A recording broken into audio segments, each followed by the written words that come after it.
Welcome to Lesson 7 for Section 7 of the BJCP training program from the Brewers Anonymous Homebrew Club. We are continuing to discuss water, and in this lesson, we're going to cover famous water profiles. This lesson is purely informational, but it is featured in the exam study guide, and some of this could be in our exam. Now, there is a lot of detailed information in this lesson, but hang in there. By the end, we have a bit of a shortcut for you come exam time. So knowing that, let's get started. We're going to start with the first famous water profile noted in the study guide, Pilsen. This is the composition of the Pilsen water profile. Don't get intimidated by these numbers. This is purely a visual to demonstrate the different compositions of the waters we're going to be talking about. You don't need to know these. You don't have to memorize them. You won't even have to look them up. I wanted to put that out there in case seeing a chart of numbers for all the waters we're about to talk about looked intimidating. They are, again, just as a visual aid. They are in the study guideline, and they do help explain the differences between the characteristics in these waters. Now, each of these measurements are listed in parts per million, and that is parts per million for 1 liter of water, because 1 liter of water weighs 1 million milligrams. That's where this measurement comes from. Now, we see in this that the composition for this is 10 parts per million of calcium, 3 parts per million of magnesium, 3 parts per million of sodium, 4 parts per million of sulfate, 3 parts per million of bicarbonates, and 4 parts per million of chloride. So what do these numbers mean for Pilsen water and brewing? Well, first, it's a very soft water with low alkalinity. Along with that, it has negligible, nearly undetectable sulfite levels. Now, how this impacts our brewing and our beer, first, we're able to reach the proper mash pH using only base malts in the mash. It also promotes a more crisp, dry beer character with less perceived sweetness. The nearly non-existing sulfates produce a softer, less bittering hop bitterness. And it's the famous water profile for the popular Czech premium pale lager style. Next up in the study guide, the Dortmund water profile.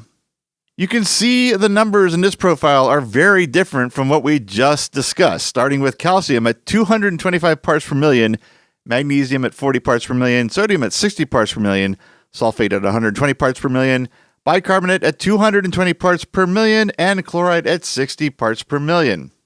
This creates a moderately hard water with low to moderate alkalinity. It also creates a water profile with a moderate level of sulfates. Now, the brewing impact in all this is it creates a bolder, drier pale ale. And by bolder, we mean the enhanced maltiness from the increased calcium and magnesium levels.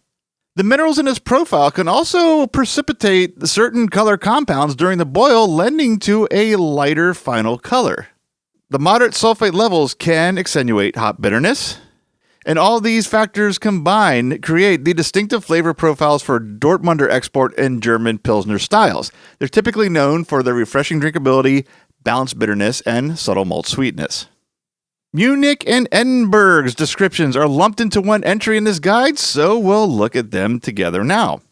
Here's the composition of both, starting with Munich. Munich is comprised of 109 parts per million of calcium, 21 parts per million of magnesium, 2 parts per million of sodium, 79 parts per million of sulfate, 171 parts per million of bicarbonate, and 36 parts per million of chloride. Edinburgh is 163 parts per million of calcium, 18 parts per million of magnesium, 20 parts per million of sodium, 105 parts per million of sulfate, 160 parts per million of bicarbonate, and 45 parts per million of chloride. These water profiles are moderately hard with moderate alkalinity. They also have relatively low sulfate levels. In terms of brewing our beer, the moderate mineral content in the form of calcium and magnesium helps extraction of malt flavors during the mash. They also counteract the harsher characters of dark malts used in amber, dark, and Scottish-style beers that typically use this water profile. The lower sulfates promote a softer, more rounder, and less aggressive hop bitterness character. We'll get a little more into this when we discuss malts in their own section, but the darker malts have a unique quality to help balance the carbonate levels in the water and add acid to the mash.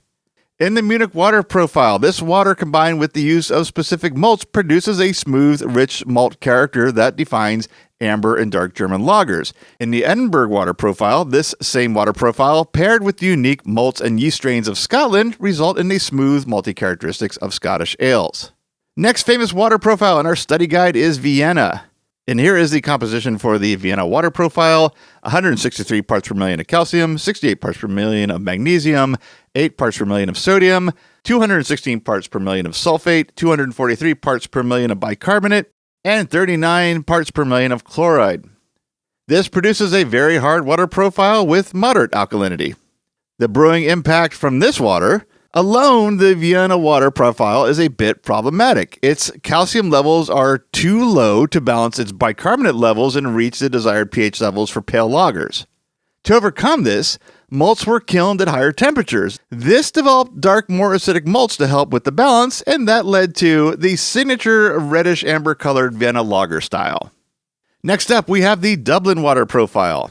And looking at the Dublin water profile, we have 118 parts per million of calcium, 4 parts per million of magnesium, 12 parts per million of sodium, 54 parts per million of sulfate, 319 parts per million of bicarbonate, and 19 parts per million of chloride. This produces a moderately hard water with high alkalinity. It also has low sodium, chloride, and sulfate levels. The impact this has in brewing is this extreme imbalance of calcium and bicarbonate necessitates the use of highly roasted grains to maintain that pH balance. This naturally leads to a more roast malt character in the beer. But it also helps smooth out the finish and reduce that acrid harshness those amounts of roasted malts can produce. This led to the creation of that iconic Irish stout style that I'd wager most craft beer fans are pretty familiar with. Now it's time to turn to the London water profile. And here's the composition of the famous London water profile: 52 parts per million calcium, 32 parts per million magnesium, 86 parts per million sodium, 32 parts per million sulfate, 32 parts per million sulfate, 104 parts per million bicarbonate, 34 parts per million chloride. This makes the water moderately hard with moderate alkalinity. It's also low in both calcium and sulfates, but high in sodium. This has its own set of impacts on brewing and beer. First, the high alkalinity requires the use of darker malts to reach pH balance and the desired pH levels. This also promotes the characteristics of those dark malts and also accentuates a moderate hop bitterness. This water grist and combination led to the development of brown British beer styles like dark miles and porters. And finally, this is our last famous water profile: Burton-on-Trent. And the composition of Burton-on-Trent water is 352 parts per million calcium, 24 parts per million magnesium, 44 parts per million sodium, 820 parts per million sulfate, 320 parts per million bicarbonate, and 16 parts per million chloride. This creates an extremely hard water profile with moderate alkalinity. This water profile also has very high amounts of calcium, high amounts of sulfate, and low amounts of sodium. There is a brewing impact on beer with this water as well. Starting with these high calcium and sulfate levels lend to a lighter colored beers compared to the London water profile. The high sulfate and low sodium increase the hop bitterness, making it a bit more assertive while still coming through clean and not harsh. And this all lends to an overall balanced malt and hop profile for beers utilizing this water profile. So like I said, a lot of detailed information in this lesson, and in the next lesson, there is also a lot of detailed information as well. And in all reality, the questions on water are so few in the total number of questions that memorizing all this information for those few questions is kind of a waste of effort that could be used elsewhere, in my opinion. There's a lot more questions from a lot more subjects that would suit you better to memorize information for than just these few water questions. So taking into consideration that the entrance exam is an open book test, we've added a reference sheet that covers all the vital information from this lesson and the next lesson in an easy to access document. It's available for download in the exercise files tab under this video. Use it if you want. Like I said, that's not a lot of questions on water on the exam, so it's up to you. If you don't have an idea of what that answer could be, this document might help.